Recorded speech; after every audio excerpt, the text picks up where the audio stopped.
Shoot. Can I reread that? That was really bad. I'm ready now. This one's hard. Wait, I'm like actually tearing up. I wasn't expecting to. I'm so bad at this. I can't do it. I'm done.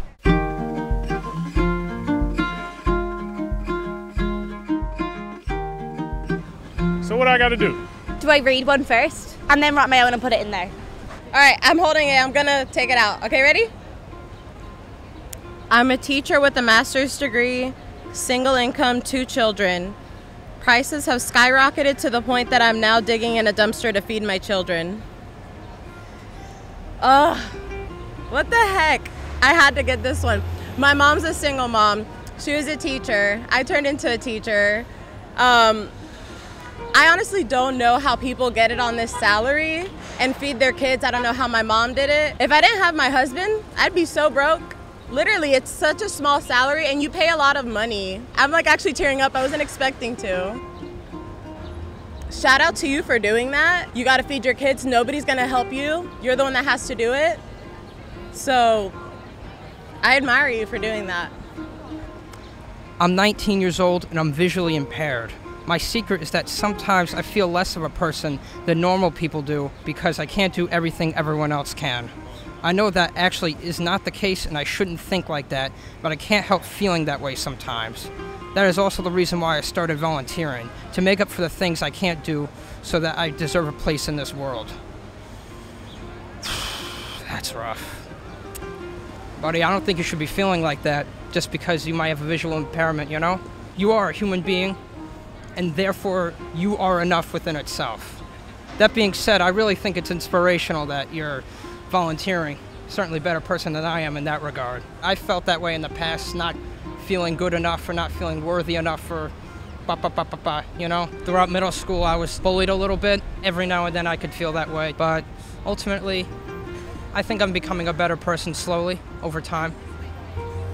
I don't think the people that fall in love with me actually love me. They just haven't experienced human kindness before and they mistake it for love. I don't know how to tell them they're in love with the idea of kindness, not with me. I think that's a very vulnerable thing to say and that's really hard, but the right person is gonna love you and you're not gonna mistake that for kindness. So whoever you're thinking is just in love with the kindness of you is just not the one, I feel like. I think I do relate to that, but I don't let myself open up easily to people. So then I don't even think they're in love with me at all for the kindness or anything, because I don't want them to even be close to me, you know? Just read it out loud. I think I'm destined to live my life alone. Some people find this to be a disturbing thought, but for me it doesn't matter. I have the ability to make myself happy and I don't really have the same need to receive romantic love from others as society has taught me. Still, I feel like this fact is unacceptable. It is considered wrong to end up on your own in life and it's just bumming me out. I don't relate to it personally, but I'm sure there's someone out there that does. Although they want to be alone, I guarantee they're probably not alone with that thought. I'd say there are a lot of other people that do have that thought as well. I genuinely never liked being alone, and I constantly put up a front to keep my guard up. But honestly, I'd rather have someone always to care for, and that's the reason I don't have boundaries in relationships. It's such a hard, medium to wrestle with when you're deciding if you should, take someone's crap or look after yourself, but then feeling alone at the same time. That's, very relatable. I am in love with a fictional character. I'm an adult with bills, a loving boyfriend, yet I find myself at all hours, day and night, yearning for the man that I will never have, and it makes me feel horrible. I miss being myself, and I miss who I was before he took that from me. Sometimes I wish that I could be someone else. I wish I had blonder hair or clearer skin or a prettier face. I smiled for the first time in a long time because I saw 4 kids rolling down a hill today on campus. It says, if I died unexpectedly, my best friend would inherit my 6-figure savings that not even my family knows about. That's a lot of money. I hope to one day be in a movie. Well, you're close there in a YouTube video, so almost there. An evil ex-roommate of mine would often buy drumsticks, the ice cream cones. They were off limits. I would take each one out of its sheath and break off the chocolate-filled tip, the last bite, the best bite. Eat them, put the ice creams back in their wrappers, reseal the open end, and hear her get pissed about it through the vents every single time. I mean, I think this is kind of brilliant. Also kind of up, because some roommates are just really hard to deal with. So it says, I secretly listen to an old crush's Spotify playlist. I listen to the lyrics and somehow feel like the songs are meant for us, even though it was just a moment. I still miss them, and I don't think I'll ever be able to let them go. Music is a powerful thing. Is it going in the right bowl right here? Music is a powerful thing, and it connects people in a lot of ways. And I think if she holds on to that connection, she'll never be able to move on to somebody else. So it's like an emotional attachment almost. And I would say try to create new memories or new music, or just try to stay in the moment and not get stuck in your past.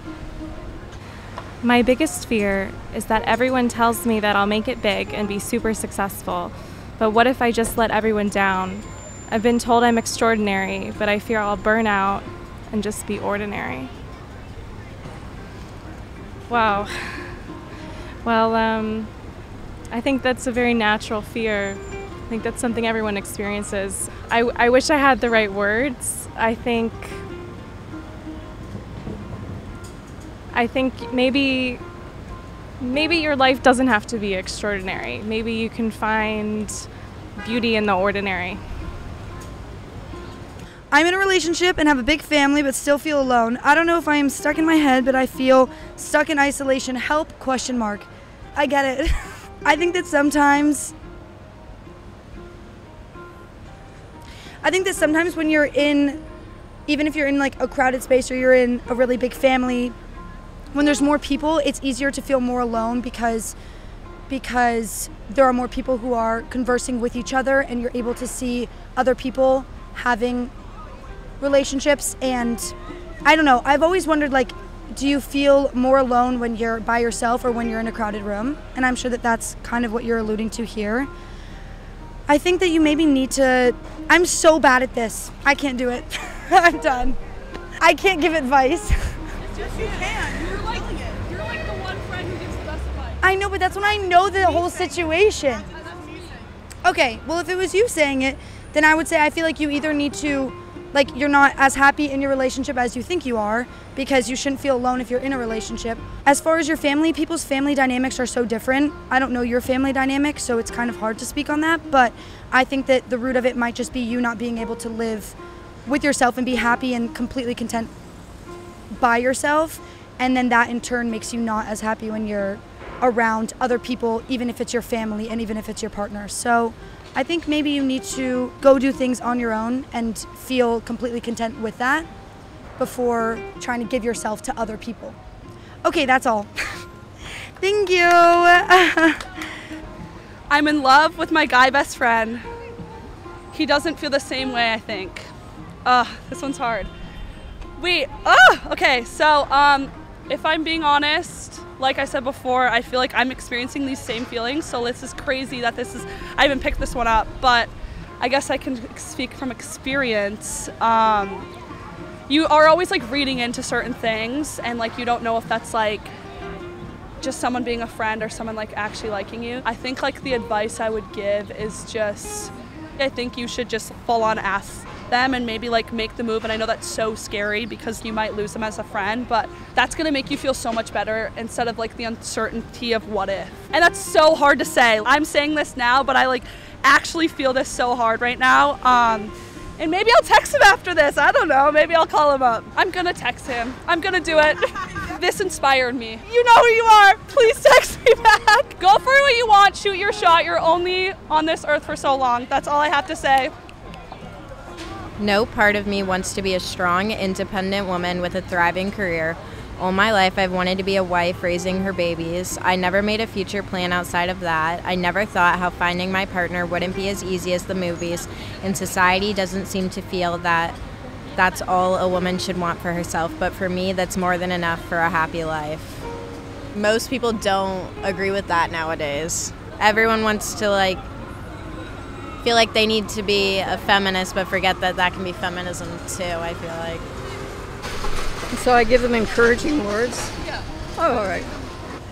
Sometimes I worry I won't be able to love anyone completely. Like a part of me always expects them to leave. I think you should just believe in yourself and love yourself, and then somebody will see the pearl inside you and love that. Sometimes I feel the same way because my father didn't know how to be a father.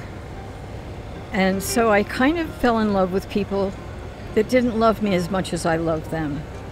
But don't forget, you have an inside of yourself that somebody will see and treasure. And you have to understand that part of you that tells you when things are right and things are wrong for you. If you're not sure, just listen to your inner self and it will all come out right.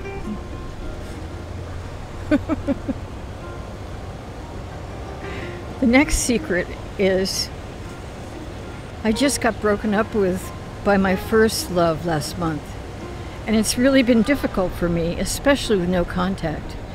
Some days it's like he never existed, and others it's like I lost the only person who ever loved me. I wish I knew how he felt, and now I feel a little lost without him. I remember feeling that way. That's happened to me many times. And the part that's hard is that you don't know what happened. You don't know why it didn't work out. I found that what I did most of the time was I tried to make other people like me by doing things that I thought they liked about me. But I wasn't true to myself. So it took me a long time to find myself. So find yourself, who you are, what you love about yourself and the world. Believe in that when you're with another person. Don't always bend and be who they want you to be. Be who you are. Thanks for listening. Now I write one? Let me write one. Let me see. Okay.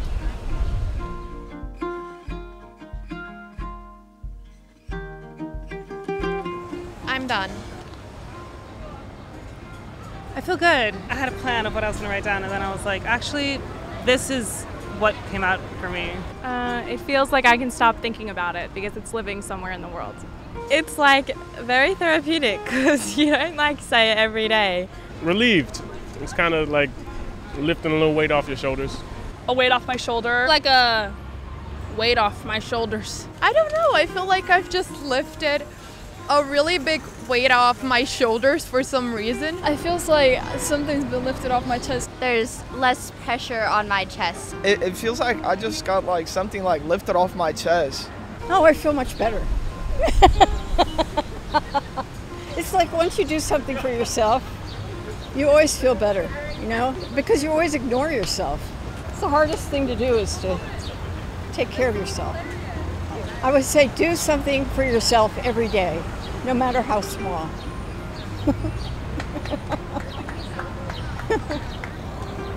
Oh, it's a great project.